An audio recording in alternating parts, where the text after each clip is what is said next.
Stress daw number 1 killer. Nung una narinig ko, sabi ko, tama ba to o hindi? Pero nung ine-examine ko, yung sobrang stress, pwede siya mag-contribute sa 8 mga sakit. Okay, may connection. Either pag nawala yung stress, biglang gagaling itong mga sakit or mababawasan ito. Tingnan natin kung tama o mali. Number 1 out of 8. Number 1, pag sobra kang stress, hihina ang immune system mo. Tunay po yan. Diba? Kung kailan kayo pagod na pagod, dami iniisip, kulang sa tulog, diyan kayo magkakatrangkaso. Diyan kayo biglang sisipunin. At pag humina immune system, hindi lang trangkaso, sipon, pwede ring mga pulmonya, pwede ring mga lupus, okay? Pwede ring mga psoriasis, pwede rin mga eczema, lahat yan. Yung mga lumalabas sa mukha-mukha natin, di ba? Pwede rin yan. Yung mga pimples. Number 2, pwede ring mga inflammation. Mas namamaga yung katawan natin, di ba? Ano mga pamamaga?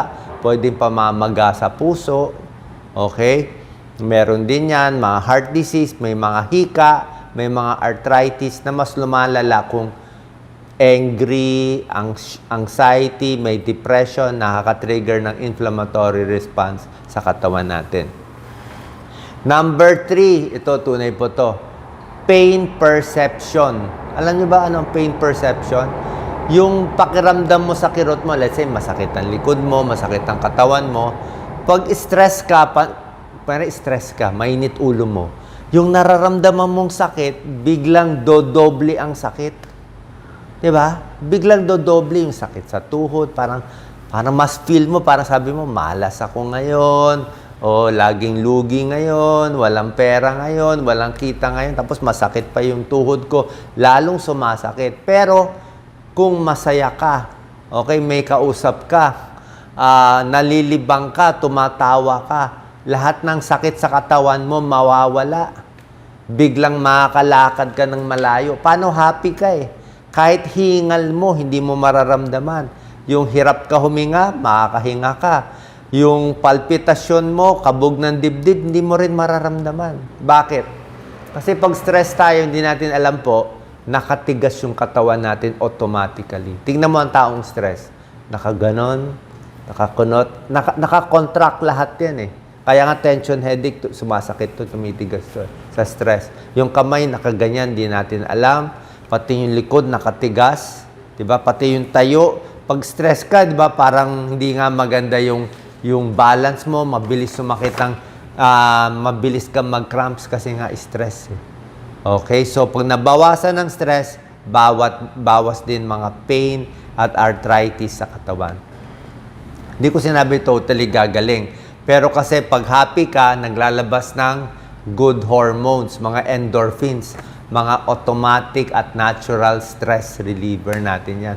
Hindi na kayo kailangan uminom ng gamot ng mga mefenamic acid, ibuprofen, di ba? Baka mamaya masugat lang tiyan nyo, dumugo pa tiyan, kidney failure pa. So, mas maganda to, natural remedy. Be happy. Number 4, connected sa stress, digestive health. Anong digestive health? Yan ang problema ko. Makulo ang tiyan, di ba? Pag stress, di ba? Kaya sinasabi na butterflies in your stomach, di ba? Pag stress ka, parang sakit ng tiyan ko, hindi matunawan. Ang kabag, pag meron kang speech, meron kang ka-meeting, mapupunta ka sa banyo. Mauutot, madudumi ka, ma-LBM ka. Anong LBM? Stress diarrhea ang tawag dyan. Diba? Sa takot mo, nagtae. Stress eh. Napabilis ang galaw ng bituka. Stress, biglang nagkahangin yung tiyan, nagkakabag. Paano? Daming hangin eh. Diba? Irritable bowel, stress-related. Ulcer, sobrang stress. Acid reflux. Kakaisip mo, yung tiyan mo gawa ng acid. So, pag nabawasan yung stress, dapat kalmado na yung tiyan. Diba? Pero kung di nga natin maiwasan, gagawin natin, inom ng mainit na tubig, galaw-galaw para lumabas yung hangin, diba? Bawas stress. Number 5, sleep quality. Sira ang tulog mo pag na-stress ka, di ba?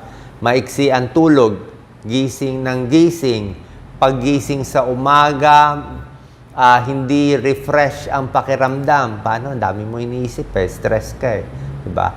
Tapos, pag hindi ka na nakatulog, kulang ang tulog mo, yun ang magbibigay ng dagdag sakit. So, stress ka, hindi ka nakatulog, bukod sa puyat ka, may dagdag sakit pa yung makukuha mo sa kulang sa tulog. Like what? Pag kulang ka sa tulog, mas high blood. Pag kulang ka sa tulog, mas mataas ang blood sugar. Okay? Pag kulang ka sa tulog, mas lutang, mas may vertigo, mas pwede ka pa maaksidente. Okay? Number 6, obesity. 'Di ba? Pag stress, anong mangyayari? Kain ng kain, 'di ba? Comfort food para maging masaya, kakain ng chocolate, ng ice cream, ng french fries, ng fast food para matanggal lang yung mga iniisip na problema. 'Di ba? Mga bad habits, alak, soft drinks, mamaya droga pa, drug abuse. So, maraming bisyo dahil na stress. Number 7 out of 8, ito mas deadly siyempre. Pag sobrang stress, number 7, ito yung linya ko bilang cardiologist, heart attack. Sobrang stress, heart attack. Stroke, sobrang stress. At mas malala pa sa heart attack, stroke, may possibility, hindi pa naman 100%, na yung sobrang stress, sobrang galit, pwedeng magdulot ng cancer. Okay? Hindi natin alam kung ano nauna. Alam ko yung mga pasyenteng may cancer, bago lumabas yung cancer, napapansin ko, mainitin ang ulo nila. Inaaway ang misis, inaaway ang anak, tapos lalabas, uy, may sakit pala bigla. Kaya pala mainitin ang ulo, may nararamdaman na. Or hindi natin alam, baka lagi na siyang mainit ang ulo, baka nag-trigger ng cancer. O wala pa naman proof ito, pero tingin ko, later on, makikita natin may connection yung utak sa nangyayari sa katawan. Kasi pag positive yung utak, maganda iniisip mo, gaganda yung pakiramdam mo. Kaya pag negative yung iniisip mo, mas magkakasakit. And number 8, syempre, pag sobrang stress, mental health problem. Diba? Syempre, mas anxiety, mas depressed, mas bipolar, kung ano maiisip, mas umaatake itong mga mental health problem pag stress ang tao. At, syempre, mas maiksi ang buhay. Yan ang problema natin. So, pag sinabing stress ang number 1 killer, posible nga. Okay? So, ano magagawa natin? Ito magagawa natin. 1 to 12. Try natin gawin. Malay natin, pag nabawasan mo stress mo, biglang mawala yung sakit mo. Or at least, ma-manage mo na. Okay? Hindi ko sinabi wag magpatingin sa doktor. Sabi ko sa inyo, patingin kayo sa doktor. Inumin nyo yung reseta, itry nyo lahat. Pero I'm sure, marami sa inyo, ininom na lahat ng gamot para dito sa mga sakit nila, pero hindi pa rin gumagaling Diba? Baka yung arthritis, masakit pa rin yung tiyan, irritable bowel, yung mga eczema, mga psoriasis, lahat to, ginawa na lahat. Diba? Yung mga high blood, sakit sa puso, inayos na lahat. Diba? Ininom na yung gamot, pero masama pa rin pakiramdam. Baka nga connected na sa stress. So, number 1, practice gratitude. So, count your blessings. Okay? Anong count your blessings? Siyempre, na at least buhay pa tayo, nakakalakad pa tayo, okay pa yung pamilya natin, wala naman nakakulong, may bahay ka pa naman natutulugan, di ba? Diba? Kahit maliit lang yung bahay, yung iba nga nasunugan, diba? Na okay pa, pwede na yon. Meron pa nakakain kahit hindi masarap ang pagkain. Huwag mo na habulin yung may bagong kotse, bagong relos, bagong gamit. Iba na yon. Yung basic lang, blessing na yon. Diba? Pag binilang mo yung positive mo, matutuwa ka na. Okay, kaya isipin mo nga na yung tubig mo kahit kalahating baso lang, half full na yan. May tubig ka na. Huwag mo isipin kulang yung tubig mo. Number 2, challenge negative thoughts. Pag may negatibo pumapasok sa utak, palitan mo yung negative ng positive or wag mo pansinin. Number 3, focus on solutions. Yung may magagawa ng paraan, gawa ng paraan. Pero pag hindi na natin magawa ng paraan, hanap na tayo na iba. Diba? Let's say, natanggal sa trabaho, wala nang magagawa. hindi na maka-apply ulit, di hanap nila ibang trabaho. Malay mo, blessing yung nangyari. Diba? Number 4, surround yourself with positive people. Kailangan may nakakausap tayo every few days. Kung hindi, pag kayo lang lagi mag-isa sa bahay, kung ano-ano maiisip.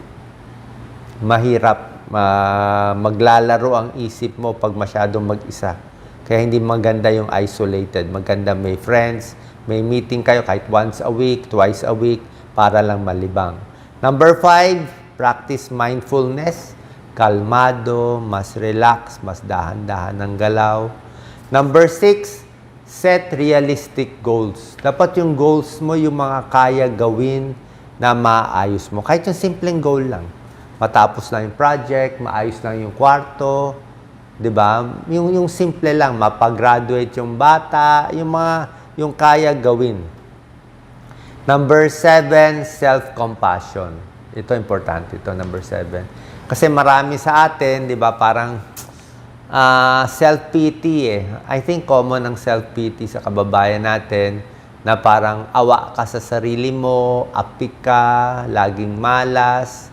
But ako, puro lugi. Nakikita ko sa Facebook, puro swerte lahat ng classmate ko. Ako na lang nalugi, ako na lang nahuli, ako lang ang hindi pumasa. Yung mga ganyan. Pag ganyan naisip mo, masama eh. Kaya nga, love yourself eh, di ba? So, baka isip mo lang yan. Challenge lang yan. Pero, syempre, dapat magdasal kung ano yung God's will para sa'yo. So, love yourself. Number 8, focus on what you can control. Tulad na sinabi ko, kung ano lang yung maaayos mo, yun ang gagawin.